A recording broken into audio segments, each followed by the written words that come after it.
Welcome back, everybody. Today we're doing a deep dive into something pretty interesting. It's Mocha Mousse. Ooh, that sounds delicious. And no, I'm not talking about dessert. Okay. We're talking about the Pantone color of the year for 2025. All right. And trust me, there's a lot more to this than meets the eye. Okay, I'm intrigued. Our guide for today is an article straight from the Pantone Color Institute. Okay. It's called The Story of Color of the Year 2025, written by Lori Pressman. Got it. Now, I know some of you might be thinking, color of the year, big deal. Yeah, I can see that. But what if I told you that this seemingly simple color choice Yeah. actually gives us some pretty cool insights into our culture Oh, wow. and where we're headed? Okay, you've got my attention now. So it's not just about pretty colors. No. It's more like a deep dive into the color code, Ah, I see. as the article puts it. I like that color code. Yeah. But before we get into all that 2025 Mocha Mousse stuff, can you give us some background on how this whole color of the year thing works? Yeah, so Yeah. Pantone's been doing this for over 2 decades. Wow.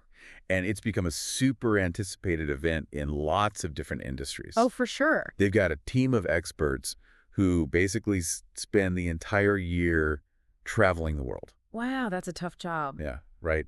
Attending all the big trade shows Uh-huh. and analyzing all the new trends. They're looking for all those emerging color stories Okay. that reflect the mood, values, and aspirations Yeah. of the current moment. So like they're color detectives Yeah. trying to figure out what makes us tick. Yeah. And what's so fascinating is how these color choices they make Yeah. often reflect these bigger societal trends that are happening. Oh, totally. Like take 2024's peach fuzz, for example. Ah, yes. Peach fuzz. It had that, like, warm, fuzzy feeling, right? Yeah, it did. Yeah. And that was no accident. Oh, really? Yeah, the world was just coming out of a really intense period of Yeah. uncertainty and division. Hey. And there was this like collective craving for connection, Oh, yeah. for kindness, for a sense of optimism. For sure. Peach fuzz just captured all of that perfectly. Interesting. Yeah, So how does Mocha Mousse fit into all of this? right. What kind of shift does it signal? That's a good question. Yeah. It is interesting. You know, at first glance, Yeah. you might think Mocha Mousse, basic brown. Yeah, true. But if you look a little bit deeper, Mm. you start to see how it actually builds on that foundation laid by peach fuzz. Mm-hmm. We still want that sense of harmony and comfort, Yeah. but now there's a layer of sophistication, of intentionality added on top. I see what you mean. Yeah. It's not just about feeling good. No. It's about feeling good. Yes. But in like a more refined, elegant way. Exactly. It's that feeling you get when you put on a perfectly worn leather jacket. Oh, yeah. It's comfortable and luxurious. Yes. That quiet luxury Way. Yeah. that's been bubbling up everywhere. Total in fashion and design. Yeah. It's that understated elegance, Mm. quality over quantity. Uh-huh. It's about those timeless pieces Yeah. rather than fleeting trends. I like that. Yeah. And speaking of trends, Yeah. the article mentions Mocha Mousse and its connection to nature Right. and sustainability. Yes. So how does that fit into all of this? Well, this is where things get really interesting. Okay. So brown is the color of the earth, Yeah. of wood, of natural fibers. Mm. And in a world that's increasingly aware of climate change and the impact of our choices, Mm. there's this like growing desire to reconnect with nature, Oh, for sure. to seek out that solace and grounding in the natural world. Totally. And Mocha Mousse, with its earthy tones and subtle warmth, Yeah. perfectly captures that sentiment. So it's like Mocha Mousse is saying, slow down, Yes. take a breath, Exactly. and appreciate that simple, enduring beauty of nature. Mm.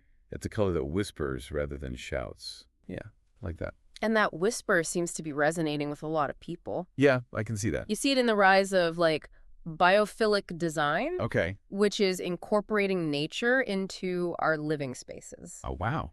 And you see it in that shift towards sustainable fashion Yeah, and the embrace of more natural materials. for sure. Mocha Mousse is more than just a color. Right. It's a reflection of our values, Yeah. our hopes for a more balanced and harmonious way of living. Absolutely. Yeah. Yeah, it really is amazing how one color Yeah. can, like, tap into all these deeper feelings. Wow. Like, who would have thought that brown Right. could say so much about us? Yeah, and what's even more fascinating Yeah. is Mocha Mousse's versatility. Oh, yeah.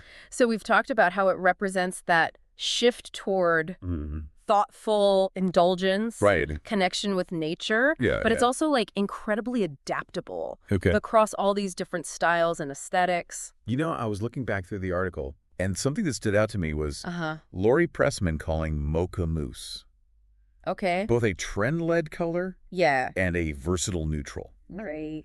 How does that even work? Yeah. Isn't that a contradiction? It might seem that way, Yeah. but that's kind of what makes Mocha Mousse so interesting. Okay. Think about it. Yeah. You can have a really sleek and minimalist apartment Uh-huh. with some Mocha Mousse accents, Okay. or a cozy rustic cabin Oh, yeah. with Mocha Mousse walls. I see what you mean. It doesn't dictate the style. Right. It enhances it. Like a chameleon Yes. blending into its surroundings. Yeah. But still adding its own special touch. Exactly. And you see this adaptability, Mm-hmm. not just in interior design, Yeah. but in fashion, too. Oh, for sure. Remember how we were talking about moving away from fast fashion? Yes. And like seasonal trends? Right. Building a more timeless wardrobe Exactly. with pieces you can wear all year round? Yeah, Mocha Mousse fits perfectly into all of that. Oh, wow. It's got these warm undertones that Yeah. make it super cozy and inviting Yeah. in the fall and winter. Mm-hmm. But you can also pair it with lighter, brighter colors Okay. for the spring and summer. I like that. It transcends seasons. So you're saying Mocha Mousse isn't just some fad. No, not at all. It's got staying power. Yeah, for sure. That's something people really want these days. Absolutely. Stability, permanence. Yes. In a world that feels so chaotic and unpredictable, I agree. it makes you wonder, Mm-hmm. with this color popping up everywhere, Yeah. is it changing our behavior too? That's a great question. Yeah. There's a whole field dedicated to the psychology of color. Oh, wow. And while we can't say for sure Right. that Mocha Mousse is going to turn you into a mindful consumer Right. or a nature enthusiast, Haha. Yeah. it does tap into those deeper psychological associations Uh-huh. we have with certain colors. So like how we associate blue with like calmness? Right. Or red with energy? Exactly. Okay. Brown, with its connection to the earth, Yeah. often evokes those feelings of stability, Mhm. security, Right? groundedness. Makes sense. It's not a stretch to think that surrounding ourselves with Mocha Mousse Yeah. might subtly influence us to feel more centered, more connected to nature. I see how this color Yeah. is more than just an aesthetic choice. No, it's not. It's a mindset, a way of life. It is. But let's get practical for our listeners who are intrigued by Mocha Mousse. Yeah. And want to bring it into their lives. Right. Where did they even begin? Well, that's the beauty of it. Yeah. There's no right or wrong answer. Okay. It's about being mindful of the colors that you're drawn to and understanding why. Okay. So like paying attention Yeah. to the colors you gravitate toward when Right. you're shopping or decorating your home. Maybe you find yourself attracted to earthy tones or furniture made from natural materials. Gotcha. These are all clues to your own color preferences Right. and what they might say about your values. Okay. I like that. It's not just about trends then. Right. It's about understanding our own connection to color. Exactly. Like we all have these color palettes Yeah. that reflect who we are and what we care about. I love that analogy. And just like our own tastes change over time. Yeah. So do these big cultural color trends. It's like this fascinating cycle of Yeah. influence and inspiration. Think about it. Yeah. You might love Mocha Mousse because you want more sustainability, Right. more connection with nature. Yeah.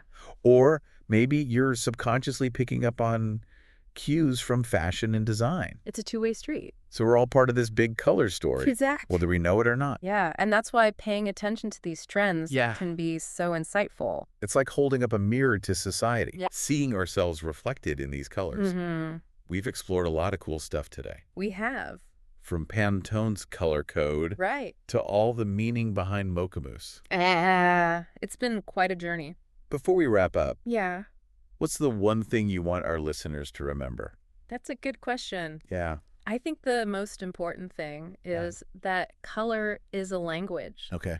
And just like any language, Yeah. it takes time to understand it. Yeah. So explore and experiment.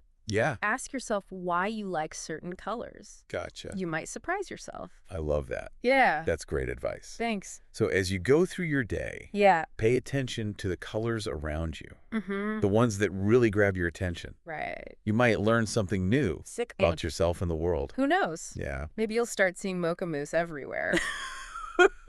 Maybe. Yeah. Thanks for joining us for this deep dive. It was my pleasure. We'll see you next time for another one. Looking forward to it.